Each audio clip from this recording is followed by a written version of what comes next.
Take a look at the person next to you. Say God loves you and I love you too. Now feel the love in the sanctuary. Lift your voice and repeat after me. We come together, we come together, we come together, we come together, we come together, we come together. In the name of love, we come together, we come together, we come together, we come together, we come together, we come together. In the name of love.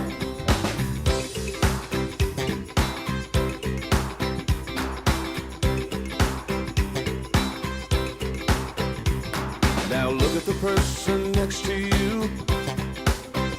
Say, I recognize the God in you.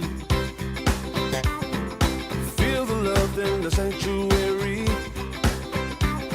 Now lift your voice and repeat after me. Oh, we come together, we come together, we come together, we come together, we come together, we come together. In the name of love, we come together, we come together, we come together, we come together, we come together. In the name of love, from every walk of life, every walk of life, every creed and color, every creed and color, in kinship we unite, in honor of the God in each other. Take a look at the person next to you. Say namaste, I bow to you. I feel the love in the sanctuary. Feel the love in the sanctuary. Lift your voice and repeat after me. Oh, we come together. We come together. We come together. We come together. We come together. In the name of love, we come together. We come together. We come together. We come together. We come together. We come together. In the name of love, we come together. We come together. We come together. We come together. We come together. In the name of love, we come together. We come together. We come together. We come together. We come together. Good morning, everybody, and welcome to Unity of Springfield. We're going to begin our service in song this morning by singing I Am the Thinker, which is page 16 in the red hymnal. Oh, it's in the blue book? Excuse me, it said hymnal on my chair. So.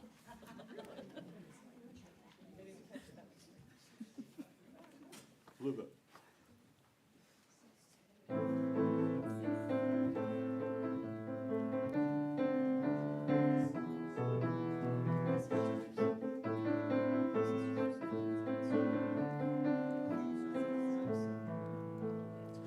I am the thinker who thinks the thought that changes things that shape my life. I am the thinker who thinks the thought I have the power to change my life. If you ask me who am I am wisdom, I am light, I am more than meets the eye, I cannot be defined. I am the thinker who thinks the thought that changes things that shape my life. I am the thinker who thinks the thought I have the power to change my life. If you ask me what am I am beauty, I am joy, I am more than meets the eye, I cannot be defined. I am the thinker who thinks the thought that changes things that shape my life. I am the thinker who thinks the thought I have the power to change my life. I can choose to be the light that brightens someone's darkest night. I am more than meets the eye, I cannot be defined. I am the thinker who thinks the thought that changes things that shape my life. I am the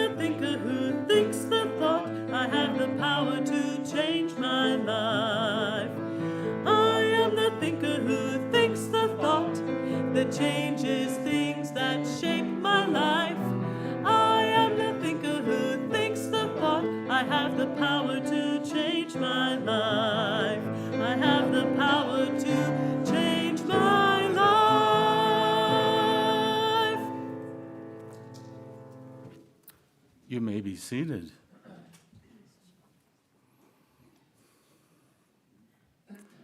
Well, a part of our greater connection to the unity movement, we connect and hold individual ministries in prayer every week. And this week we hold all of the ministries in the state of North Carolina in our hearts. And so let us go into prayer right now. As we open our hearts, our minds, our whole being, through that infinite flow of spirit, and we are always in that flow. We are surrounded by the presence and power of God. And we see everyone in this state of North Carolina, all who are part of the human race, being blessed, and places all over the world, we connect with them as well. Thank you, God. Amen.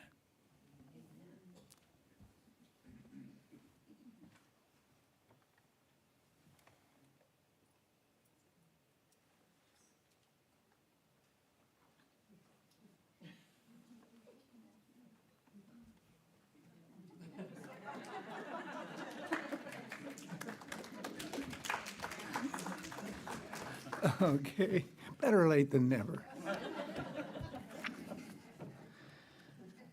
Good morning and welcome to Unity. And we are so glad you're here today to join us for our worship service. And we extend a special welcome to those of you visiting us for the first time. On your way in, you should have received a welcome packet. We also have a gift for you, so please see one of our greeters today after the service. Unity is a worldwide spiritual movement. We are an inclusive community, and we welcome all people. I have a few announcements to share with you this morning. All are welcome to join the Flute Circle with David Tell on Thursday, April 11th at 1 o'clock, held in the sanctuary. Beginners are encouraged to come as well.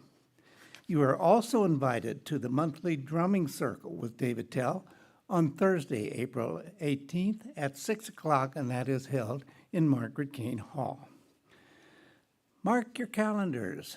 Joshua and Seal will be returning to Unity of Springfield the weekend of April 20th and 21st. Sign up for the personal sessions with Joshua on Saturday, and only a few slots remain. Then join in the Sunday service as Joshua shares his spiritual and musical talents. Stay after the service for lunch provided by the hospitality team. Then attend Joshua's class at 1 o'clock p.m., Sound, Alchemy, and Your Divine Blueprint. See details in the Unity Weekly email update. The Unity Art Mall in Margaret Kane Hall is returning for a wonderful opportunity for artists to share their talents with our Unity family and friends. The exhibit will run from April 27th through August 17th. To kick off the event, we will be hosting an art reception on Saturday, April 27th from 6:30 to 8 p.m. in Margaret Kane Hall. We invite and encourage you to come and enjoy an evening of art, music, and light refreshments. Emails are sent out weekly that have information on current happenings and how to join in events. To sign up for your email, ask a greeter for a blue card and fill out both sides, or visit our website to subscribe. Also, check out our website for up-to-date information at unityofspringfieldil.org, all small letters. A special thanks to our 2023 to 2024 Board of Trustees. We appreciate all you have done to serve our Unity of Springfield community.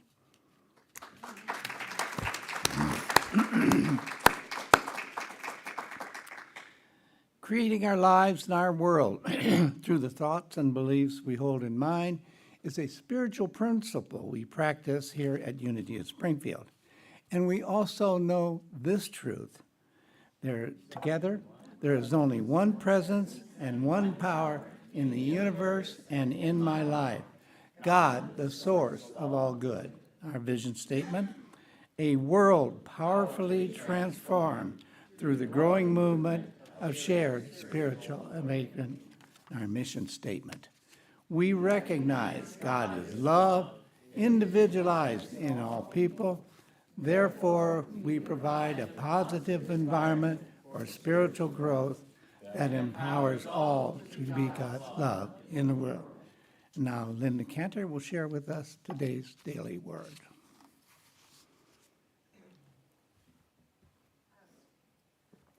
One of the announcements was missed. I don't know what happened, but we do have the annual meeting today after the service.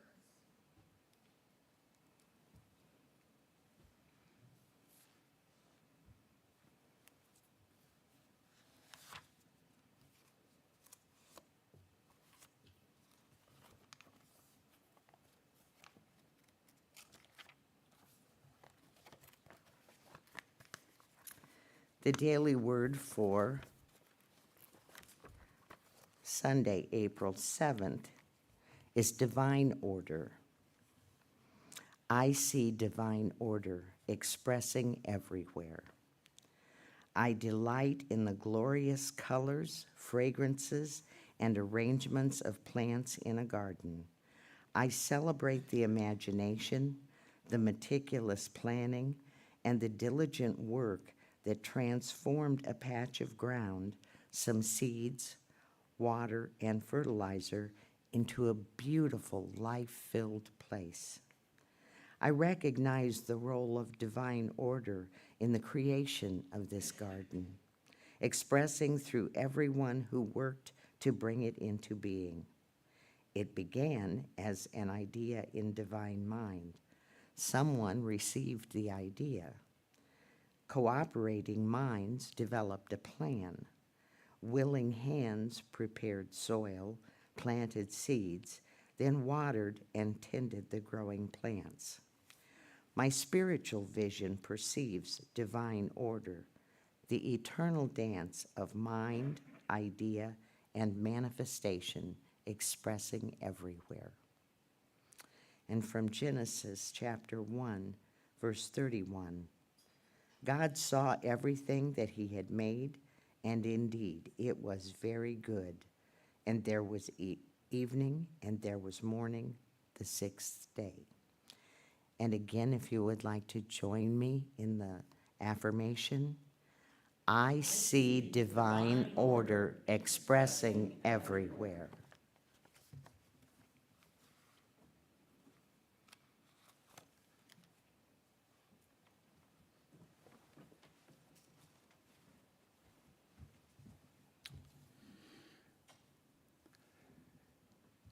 And now we're going to sing number 5, Breath Flows In, Blue Book.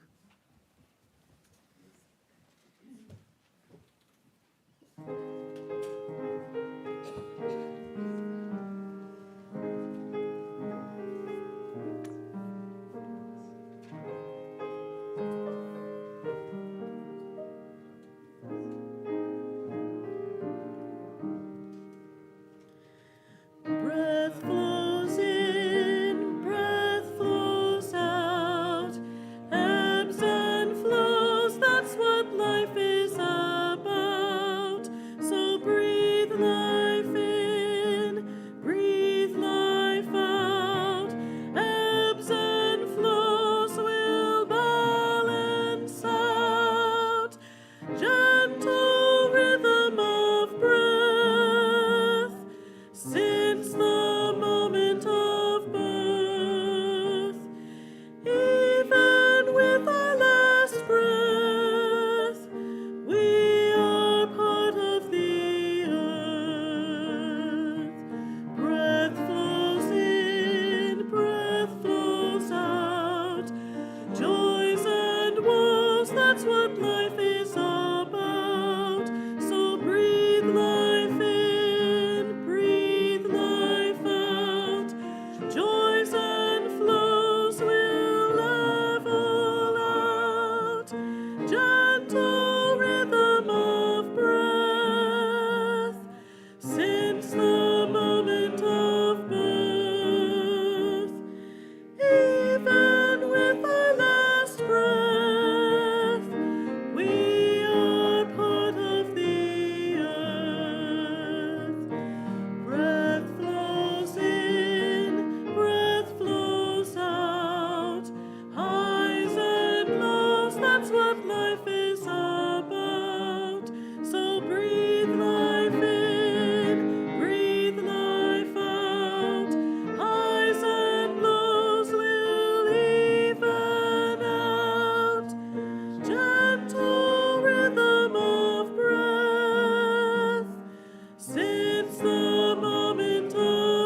Let us now prepare for a time of meditation and in reflection.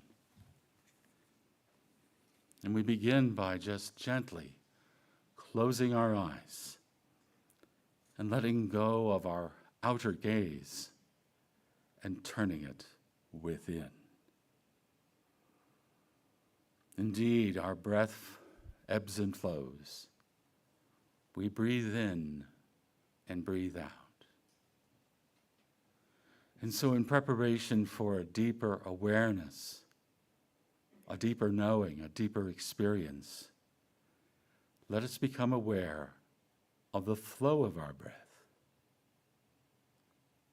and allow it to become relaxed, free-flowing, without hurry, without hesitation,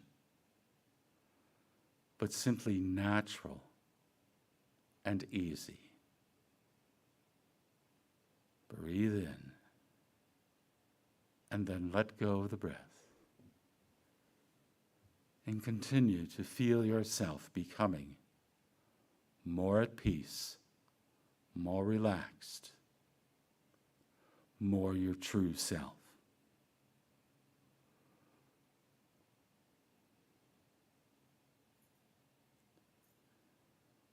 We don't always realize that we are in God's presence, that it's within us and all around us and everywhere we go. We think that it's somewhere up there. It's up there, and it's here. It's here right now, this moment. We are in it all the time. And so during meditation, we awaken to that truth. And by awakening to the truth, we mean that we feel it to be true. We feel its truth. And through that, we know it's the truth.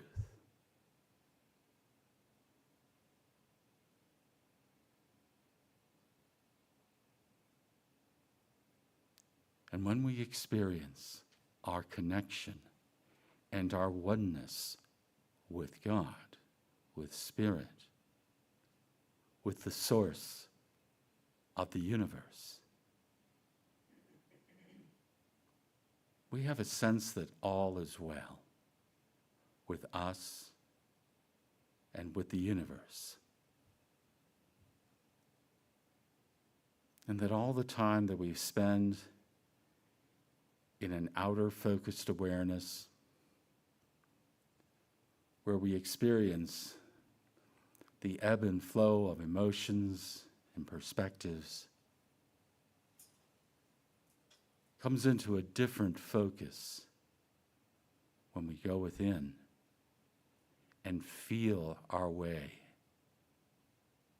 into spiritual understanding. When we feel and sense this almost indescribable something that is blessing us, nurturing us, loving us, accepting us.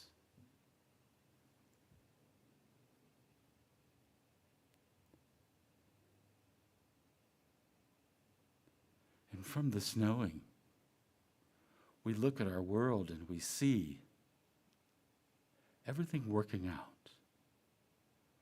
We see lessons being learned.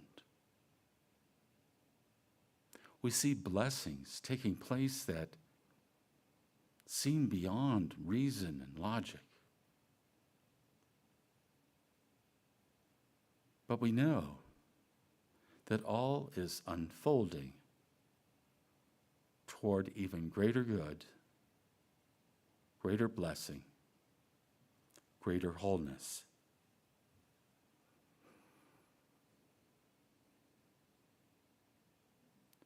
And so we embrace this understanding in our hearts.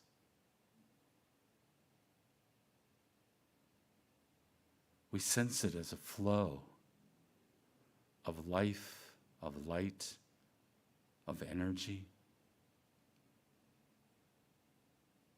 A flow that enlivens the cells of our bodies, inspires our minds with ideas, creative ideas, ideas that bring forth solutions.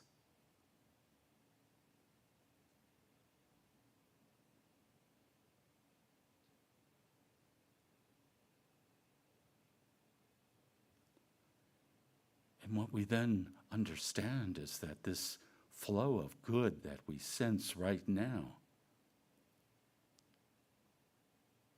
is eternal. It doesn't change. It doesn't appear one time and disappear another. It's always there. Wherever we are. That something, that feeling, that knowing is there.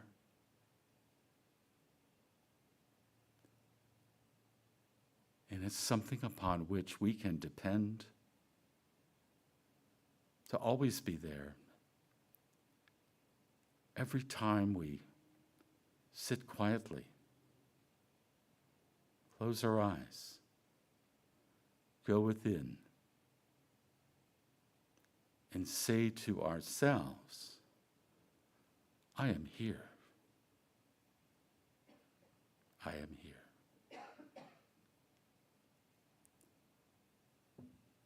And so for the next couple of minutes, let us sit in the quiet, calm, and peace of this place, or wherever you're experiencing this service right now. And just say to this something we call spirit, that we call God, I am here. For a moment, in the silence.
Right now, each one of us is immersed in the infinite spirit, the infinite power, the infinite love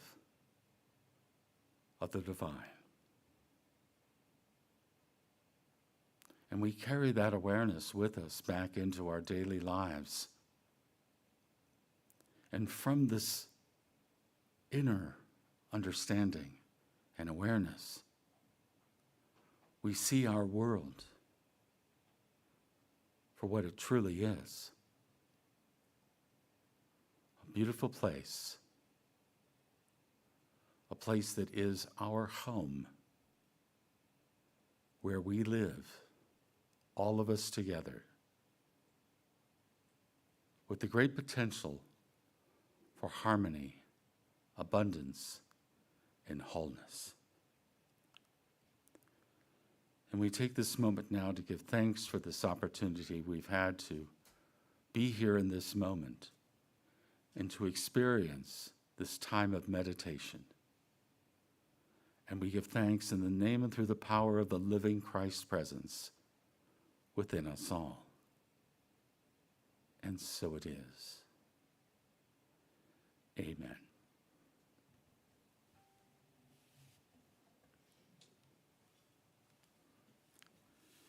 Well, I'd like to thank everybody who's a part of this service, to our music staff, Kay and Alyssa.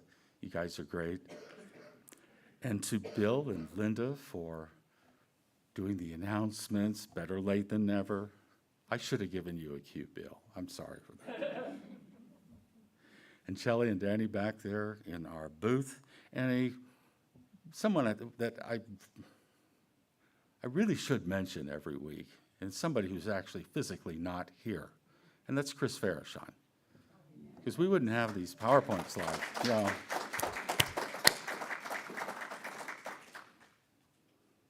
Welcome to everybody who's watching us today on YouTube and Facebook live stream. You know, last week, many people attended church services, attended a very specific church service, Easter Sunday. And they heard, it doesn't matter what church you went to, they heard about Jesus' resurrection, the empty tomb, and the whole story around that. But do you know what happened on Easter afternoon? That same day, two of Jesus' followers were walking to the village of Emmaus, 7 miles from Jerusalem. And as they walked along, they were talking about everything that had happened. And as they talked and discussed these things, Jesus suddenly came and began walking with them, but they didn't recognize him. And he asked them, "What are you discussing so intently as you walk along?" Well, they stopped short with sadness written on their faces. Then one of them, Cleopas, replied, "Well, you must be the only person in Jerusalem who hasn't heard about all the things that have happened there these last few days." What things? Well, the things that happened to Jesus, the man from Nazareth. They said he was a prophet who did powerful miracles, and he was a mighty teacher in the eyes of God and all people. But our leading priests and other religious leaders handed him over to be condemned to death, and they crucified him. And we had hoped he was the Messiah who had come to rescue Israel. And this all happened 3 days ago. And then some women from our group of followers were at his tomb early this morning, and they came back with an amazing report. They said his body was missing, and they had seen angels who told them Jesus is alive. And some of our men ran out to see, and sure enough, his body was gone, just as the women had said. And then Jesus said to them, "Well, you foolish people, you find it so hard to believe that all the prophets wrote in the scriptures? Wasn't it clearly predicted that the Messiah would have to suffer these things before entering into his glory?" Then Jesus took them through the writings of Moses and all the prophets, explaining from all the scriptures the things concerning himself. By this time, they were nearing Emmaus and the end of their journey, and Jesus acted as if he were going to be going on. But they begged him, "Well, stay with us tonight, since it's getting late." So he went home with them, and they sat down to eat. And he took the bread and blessed it. And then he broke it and gave it to them, and suddenly their eyes were opened, and they recognized him. And at that moment, he disappeared. And they said to each other, "Didn't our hearts burn within us as he talked with us on the road and explained the scriptures to us?" And within the hour, they were on their way back to Jerusalem. There they found the 11 disciples and the others who had gathered with them, who said, "The Lord has really risen." Easter afternoon. I think we can all imagine what it would have been like to walk with Jesus, because, each one of us are these two guys, Cleopas and his friend. And this story is more than an historical account of what took place. It's much more about how we live our lives, this walk to Emmaus. Think about it. Would any of us recognized Jesus?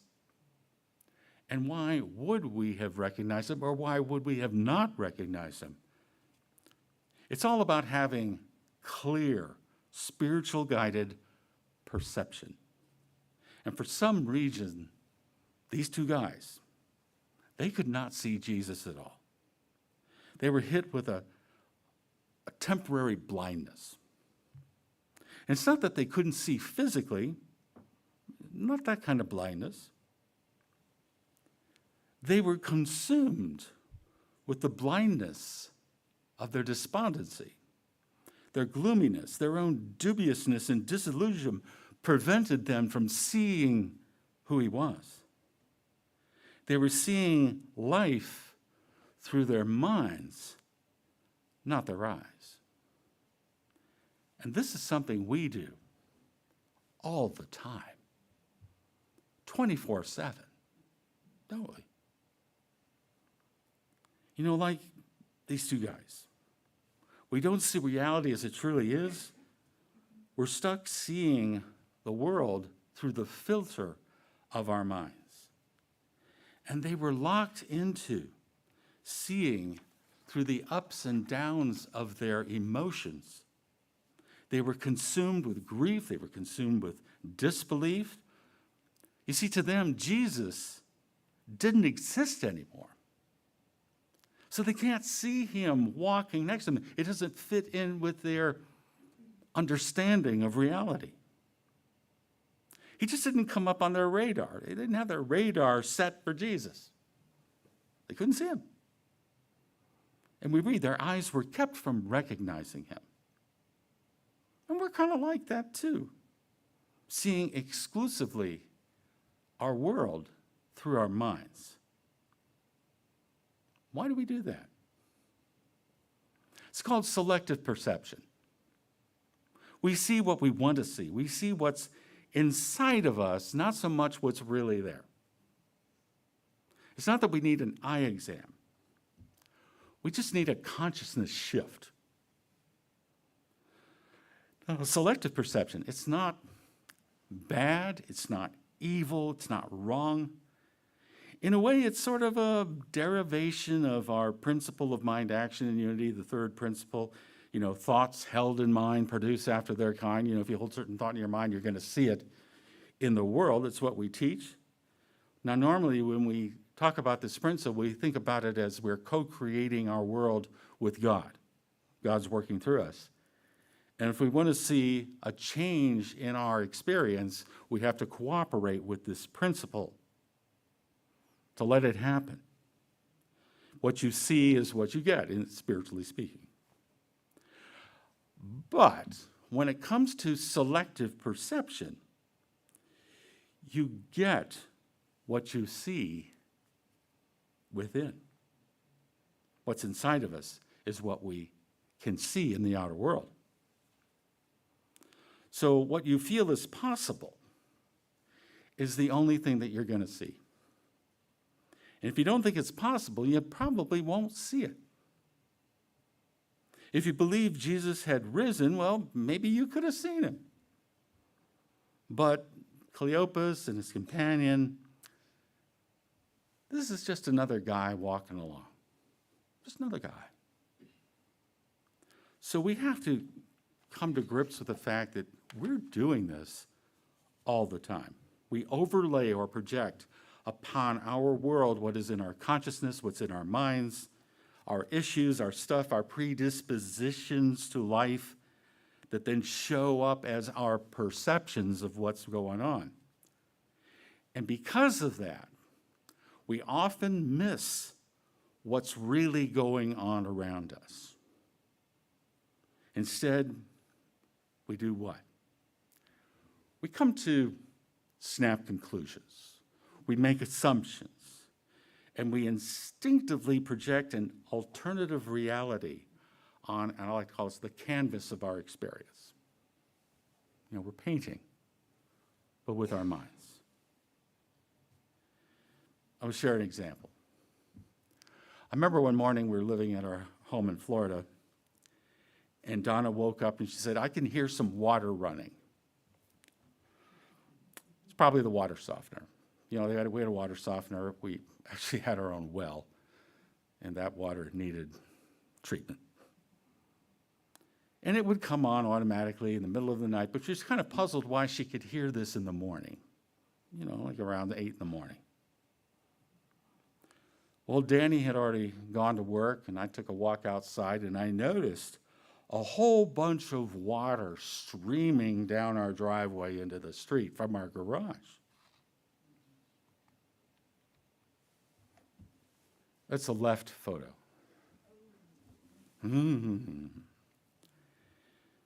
Now, in her mind, it's the water softener. Well, it could have been. But the fact is, our hot water heater decided, "I'm done." Sounds like some of you have had a similar experience. "I'm finished." So the handyman in me went into action. Those are the other slides. You know, I went and got a hot water heater from a familiar place. Here it is in the back of my Swedish F-150. I own a few pipe wrenches. And there's the finished product, the repair. And of course, being a responsible handyman, I presented Donna with the bill. Basically, your standard $78 removal of the old water heater. Now, disposing of it, that was free because I dragged it out on the street and an hour later it was gone. Free.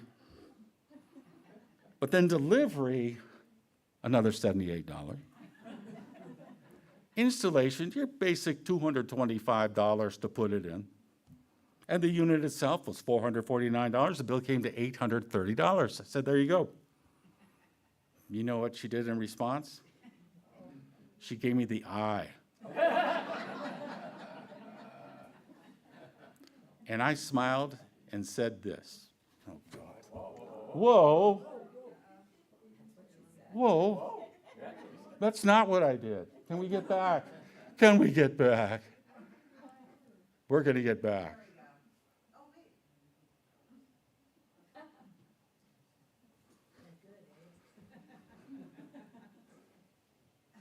God is blue. I learned that in ministerial school. There we go. This is what I said.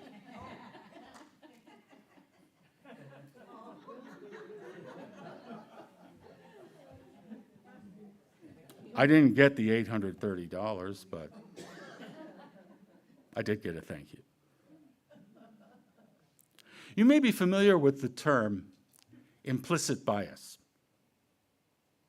We all have implicit bias, and it depends who we are. And who we are is how we look at others and how we look at the world with a certain bias. And this can be particularly challenging no matter where you live. Well, where do we live here? We live in Springfield. And what I'm sharing here with you are the demographics of Springfield. This is the 2020 census. I got it from a reliable source, Wikipedia. We all know that's perfect. Now, in the church business, we do a lot of looking at demographics, particularly who's the demographic of your neighborhood, who's the demographic of your congregation, things like that, so we can think about how to focus our efforts and our energies. And so I know that talking about things like this can be a little touchy when you talk about demographics in this way, but it's important to understand it. It's important because many of us think that we don't have implicit bias. That we're way beyond that, we're open-minded, we're all God's children, and we elect to recognize that our outlook and biases are dependent upon who we are. Biases that have been influenced from our family upbringing, our culture, and who our friends are. Think about your top 10. I'm not talking about David Letterman's top 10 from The Late Show, okay? Your top 10 people who you would trust with your life. I don't mean family members, people outside your family. Think of these top 10 right now, or top 5, or whatever. And what are their characteristics?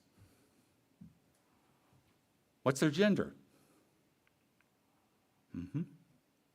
What's their ethnicity? What's their sexual orientation? What's their age? And my question is, how many of these people are like you? And that can be very revealing. Because our biases, our perceptions are selective, but we don't even know we're doing it. It's unconscious. It's like a chip inside of us that's got a program that's running in the background. And that program can skew our sense of reality. And it only allows us to perceive reality that matches what's going on in our minds. I'll give you another example. 2 photos of somebody. On the left side, you see kind of a professional-ish photo. Guy's wearing a suit. Could be at their job, in a church, smiling. Then you see the one on the right. Looks like a real punk, doesn't he?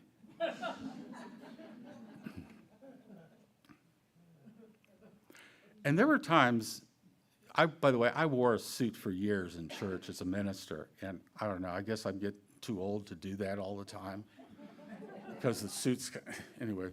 But I did for most of my career, right up until about when I moved to Florida, is when I decided to give it up for a very, very long Lent. But I would often run into people just out in shopping or, at a gas station or something that I knew, but I'd be dressed like the Fonz over here, and they didn't know it was me. They recognized me. Happened all the time. And I wasn't offended by that because I realized they're used to seeing that, the guy on the left. And that image did not match up with the reality that was in front of them. That's why they couldn't see me. Now, sometimes I'd walk up and start smiling, and they kind of go like this, and they're, "Oh, it's you. Hi, Reverend," like that. And sometimes I just go, just leave it alone and move on. It's selective perception. And selective perception is often influenced by our implicit bias of how we were raised, the people we're generally around most of the time, people that are in our top 10 or top 5. But it's there. I'll give you another example. Wow. You ever flown on that airline? Anybody? Nobody? You've never heard of that, huh? Wow. Wow.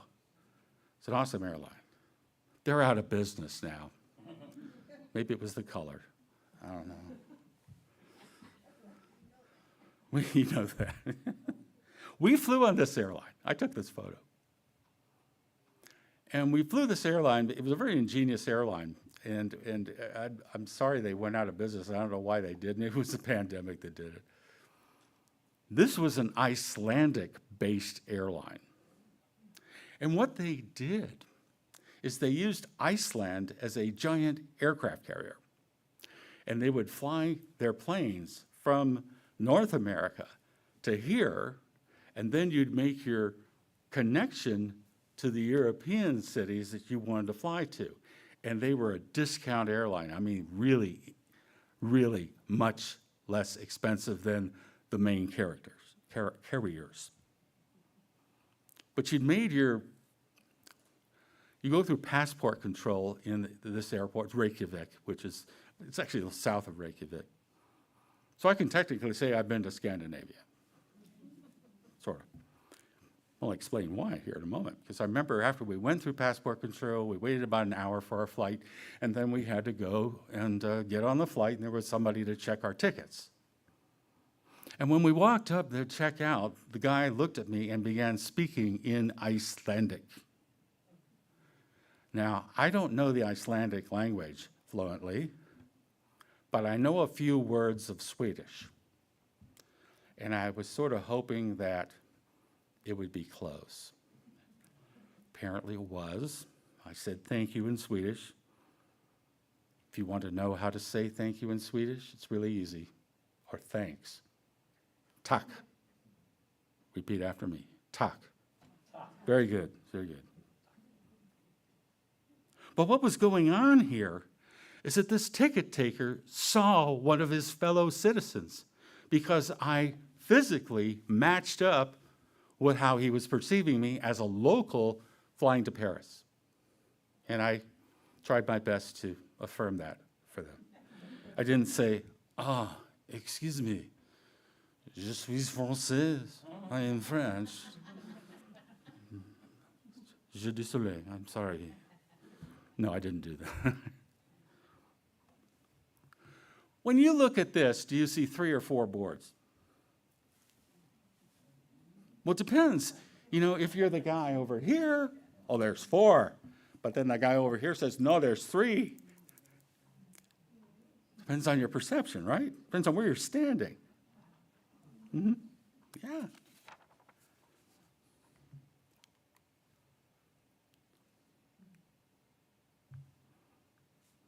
Selective perception. The process by which the brain actively selects, organizes, and assigns meaning to incoming neural messages sent from sensory receptors. For example, sensory viewpoint. The American flag is a mass of red, white, and blue colors in horizontal and vertical lines, and I forgot to add, and a bunch of little stars on the blue. But we perceive this image as splotches of color and an array of lines as the American flag. So we look at that, and it's an American flag, because that's how we understand it in here, not just, oh, it's just some art thing, and it's got these stripes and stuff like that.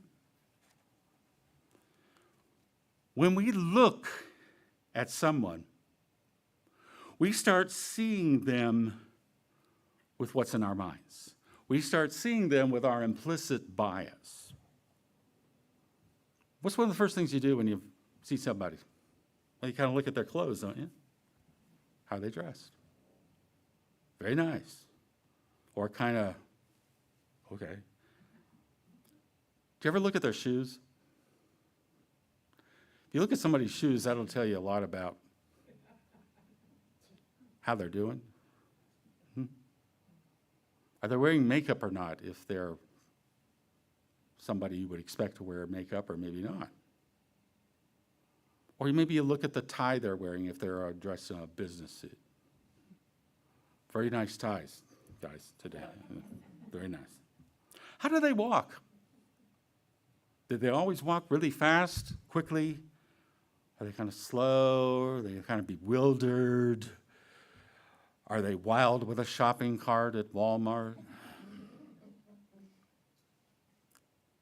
Do we notice their perceived ethnicity? We don't like to admit it, but sometimes we make conclusions based on what we think somebody's ethnic background is. We do it. Or if we learn of somebody's educational level, we might have a viewpoint of them. Like maybe they never finished high school, or they have a PhD, and so we have a whole bunch of biases toward people who have some sort of educational level. Oh, they just have a bachelor's degree. What do they know? That's me, by the way. And then we find out where they live and which side of the what. Now, in Springfield, there's a lot of tracks here. So, I don't know. And then what do they drive? Car.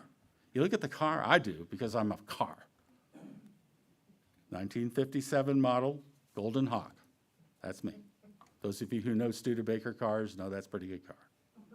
I would drive one. What if you saw your minister drive up in this? What is that? That's a surplus police interceptor. Yeah, it belonged to the Elkhart County, Indiana Sheriff's Department. And for about a year, that's what I drove to my job in Eau Claire, Wisconsin. You know why I drove it? Because of the winters. They designed these to drive through any winter.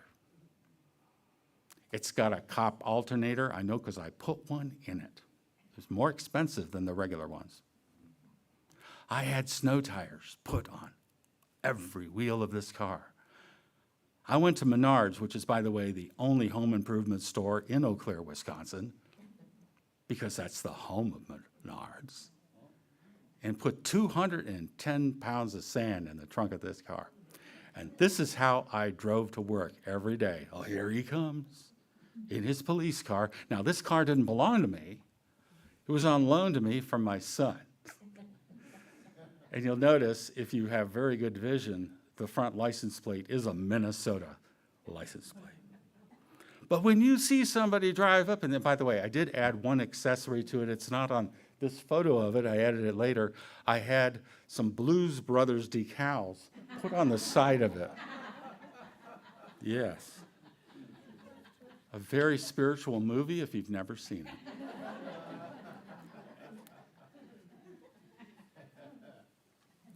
But all this stuff enters our minds when we see what somebody's driving. And we develop viewpoints based on our selective perceptions, our implicit bias. Until we can see life clearly without expectation of the reality that we believe in, then our filter of our consciousness becomes clogged, preventing us from seeing things as they genuinely are. So what can we do about it? How can we sort of unclog all this stuff that's locked up in our minds? How can we do that? How can we awaken from our self-induced selective perceptions? Well, it's when we break the bread that opens our eyes to the truth, and we begin to see clearly.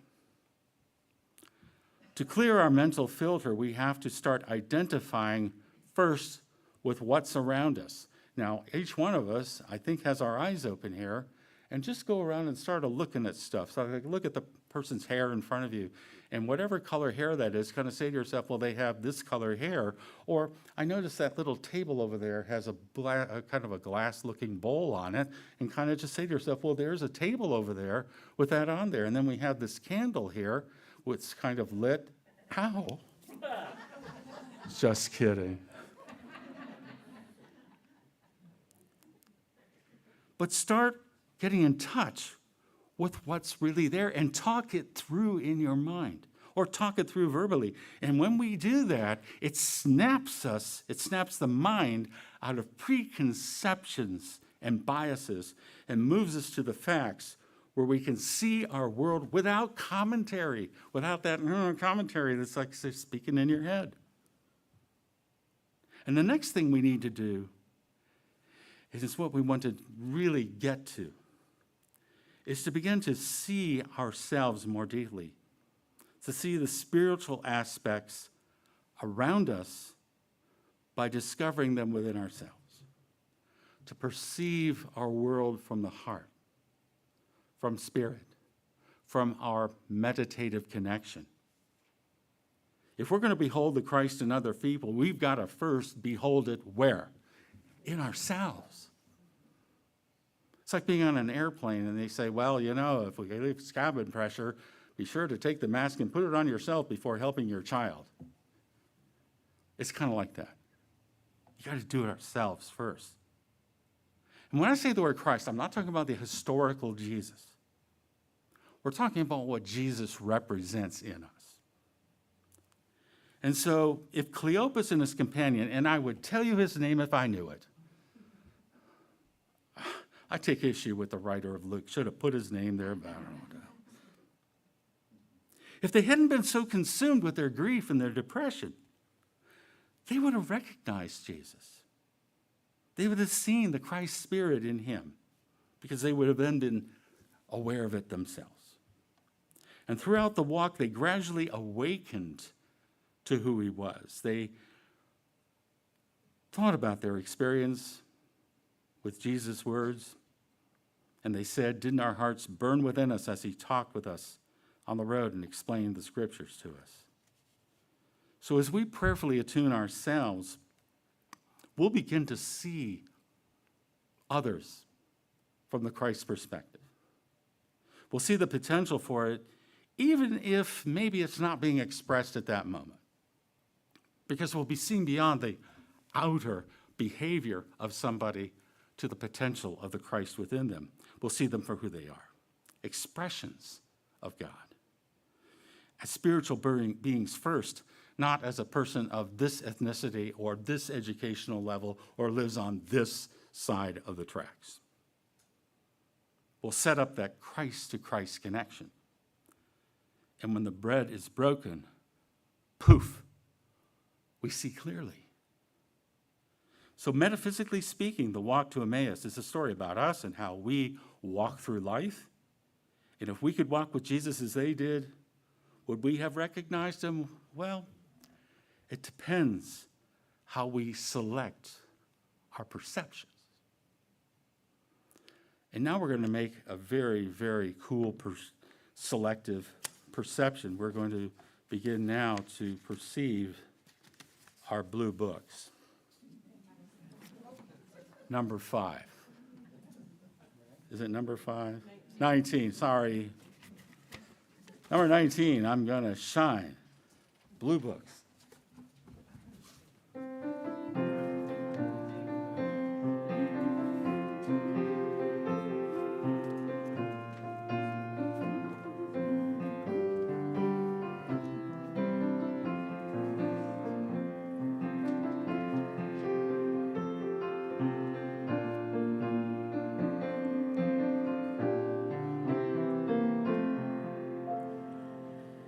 It is up to all of us to show what we're about, to share the love that's in our soul, the love that never runs out.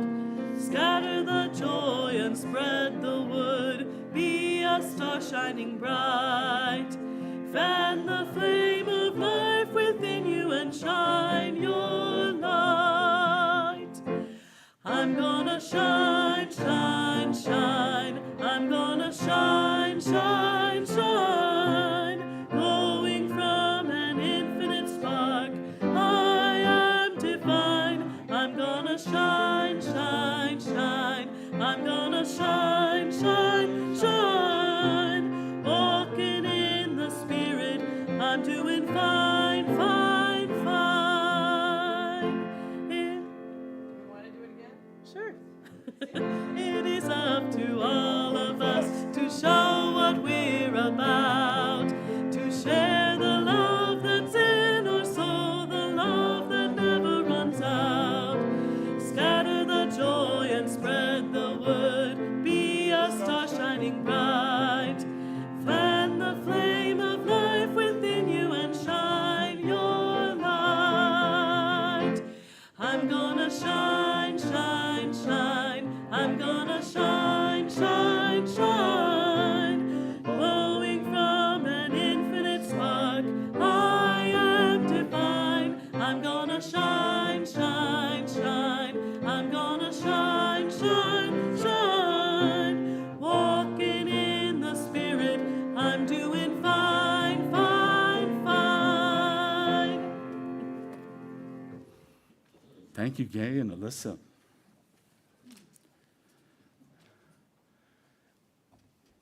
Well, now we prepare for a time of blessing our gifts and tithes.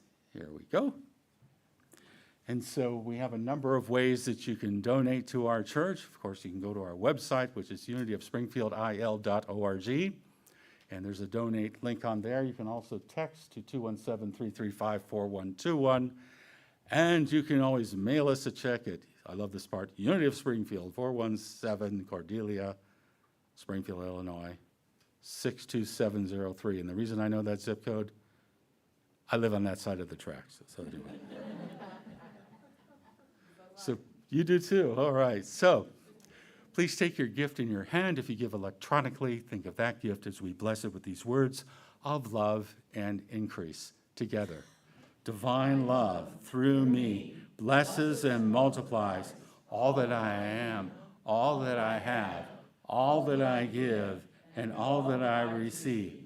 Thank you, God. Amen. And now, let us join together in praying the prayer for protection together. The light of God surrounds us. The love of God enfolds us. The power of God protects us. The presence of God watches over us. Wherever we are, God is, and all is well. And now let us rise, and if you'd like to join hands, you can, as we sing together, Let There Be Peace on Earth.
Give people a couple minutes to get settled, and then we'll get started.